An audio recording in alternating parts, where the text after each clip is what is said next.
Halo pemirsa, meski mulai turun, harga sejumlah sayuran terutama bawang merah belum kembali normal 2 pekan pasca Lebaran. Saya Syafaati Suryo, inilah seputar iNews Siang selengkapnya.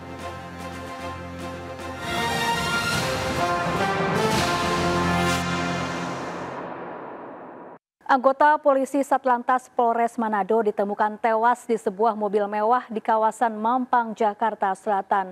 Polisi kantongi rekaman CCTV di lokasi temuan jasad. Inilah rekaman CCTV yang menunjukkan detik-detik sebuah mobil yang berhenti di dekat garasi rumah warga. Mobil berjalan pelan lalu menabrak kendaraan lain yang tengah terparkir. Tak berapa lama sejumlah orang datang untuk mengecek apa yang terjadi. Saat itulah terjadi kepanikan karena ditemukan seorang yang tewas di dalam mobil. Dari penyelidikan identitas, korban diketahui merupakan anggota Satlantas Polresta Manado, Sulawesi Utara dan tengah berada di Jakarta dengan status cuti pekerjaan. Korban mengalami luka di pelipis kepala kanan tembus ke kiri. Juga ditemukan lubang bekas tembakan di bagian atap mobil serta sebuah senjata api. Polisi telah melakukan olah TKP dengan melibatkan tim dari Polda Metro Jaya, Puslap 4 Polri, dan tim identifikasi Polres Jakarta Selatan. Dugaan sementara korban tewas bunuh diri, namun polisi masih menyelidiki penyebab pasti kematian korban. Yang mana setelah kami identifikasi, inisial RA, korban adalah salah satu pegawai di Kepolisian Negara Republik Indonesia. Beliau berdinas di daerah Polresta Manado, Sulawesi Utara. Setelah kami mendapat informasi pada hari Kamis tanggal 25 April 2024 sekitar pukul 18.25. Selanjutnya kami juga melaksanakan pemeriksaan. Sejauh ini sudah 13 orang saksi yang kita lakukan pemeriksaan.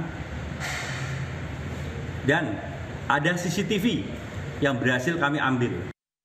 Ya, untuk mengetahui kondisi terkini di tempat kejadian temuan jasad polisi di mobil mewah, sudah bergabung bersama kami ada Amrina Rida dari kawasan Mampang, Jakarta Selatan. Selamat siang Amrina, apakah ada informasi terbaru terkait kasus dugaan bunuh diri ini?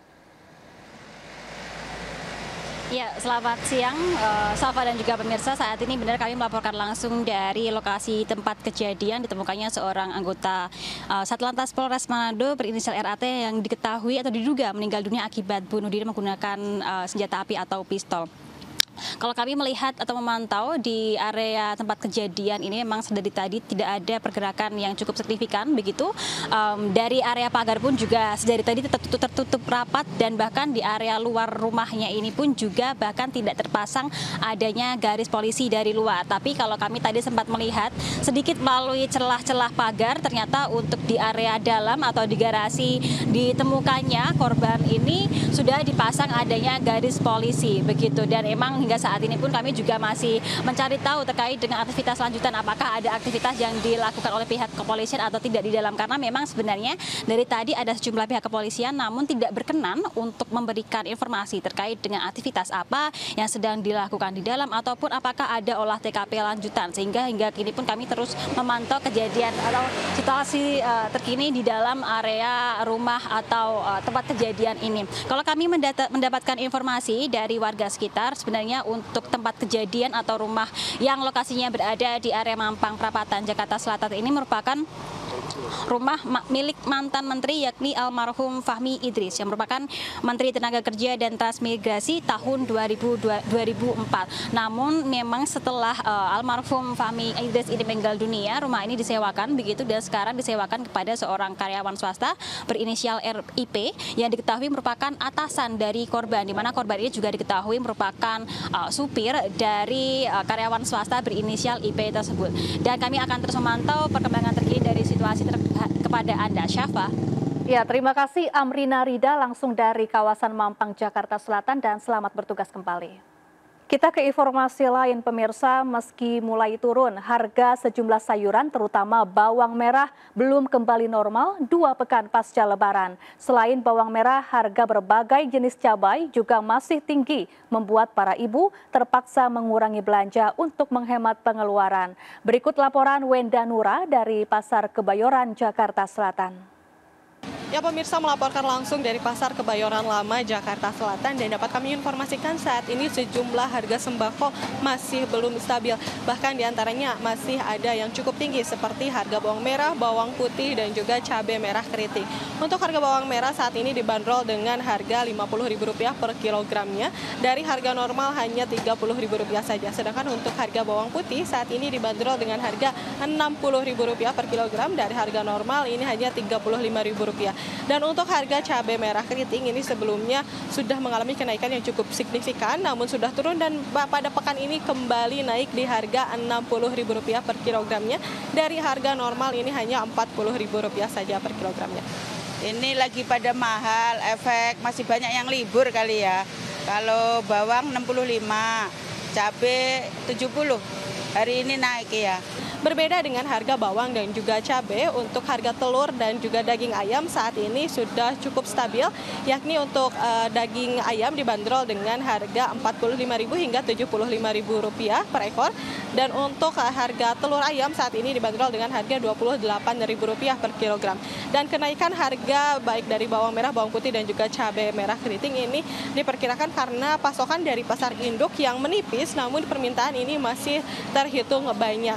Dan para warga baik pembeli ataupun penjual tentunya berharap harga ini sudah kembali stabil agar pemasukan mereka baik dari sisi pembeli ataupun pedagang ini turut stabil. Dari Jakarta, Wenda Nura, Irian Syahwahyudi, iNews melaporkan.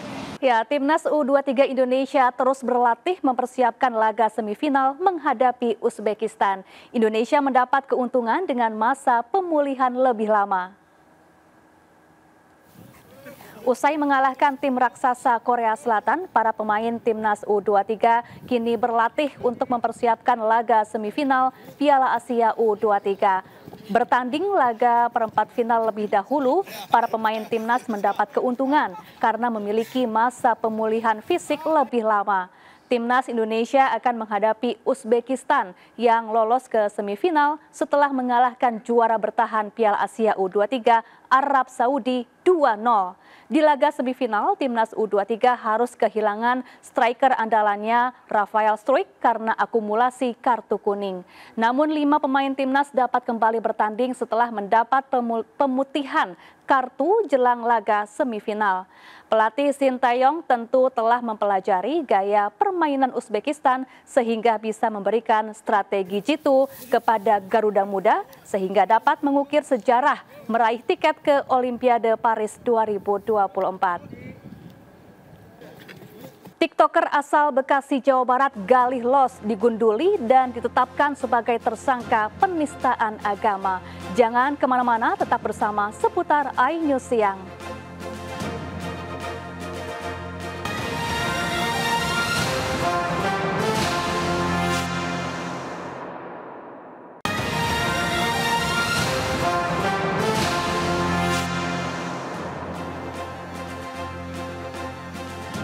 Pemirsa, TikToker asal Bekasi, Jawa Barat, Galih Noval alias Galih Los ditetapkan sebagai tersangka penistaan agama. TikToker yang kerap mengunggah konten prank di media sosial itu ditangkap karena mengunggah video plesetan bacaan Al-Quran.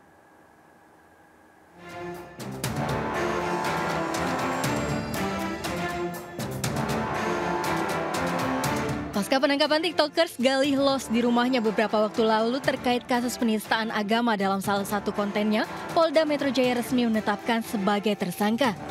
Sebelumnya, Senin 22 April, Galih ditangkap di rumahnya di kawasan Setu, Bekasi, Jawa Barat. Galih dijemput paksa polisi setelah kontennya yang memberikan tebak-tebakan kepada seorang anak kecil terkait pelesetan bacaan Al-Quran. Di hadapan polisi, pelaku mengaku konten yang sengaja dibuatnya itu untuk menarik netizen agar mengendorse dirinya. Hasil penyidikan bahwa di tempat ini telah diduga terjadi praktek judi online. Praktek judi online yang dioperatorkan oleh beberapa orang, dan setelah dilakukan penggeledahan di tempat tersebut, kami telah melakukan. Tersangka penistaan agama ini juga telah mengunggah permohonan maafnya. Saya di sini ingin meminta maaf kepada seluruh umat Muslim atas kejadian yang telah saya buat dan membuat kegaduhan di sosial media. Sekali lagi, saya meminta maaf sebesar-besarnya. Pak Ustadz. Atas perbuatannya, tersangka dijerat pasal dalam Undang-Undang tentang Informasi dan Transaksi Elektronik dengan ancaman hukuman 6 tahun penjara atau denda paling banyak 1 miliar rupiah. Tim Liputan melaporkan. Kita beralih ke informasi lain, pemirsa. Berbeda dengan anak-anak seusianya yang menyukai bermain gadget, Arfan Manaf Ashidik, hafiz cilik asal Batam, justru mengisi waktu luangnya dengan menggambar dan menghafal Al-Quran. Dan dengan hafalan 5 juz Al-Quran, Arfan maju dalam ajang Hafiz Indonesia 2024. Dikenal sebagai peserta Hafiz Indonesia 2024 yang murah senyum, Arfan Manaf Ashidik selalu mencuri perhatian para juri.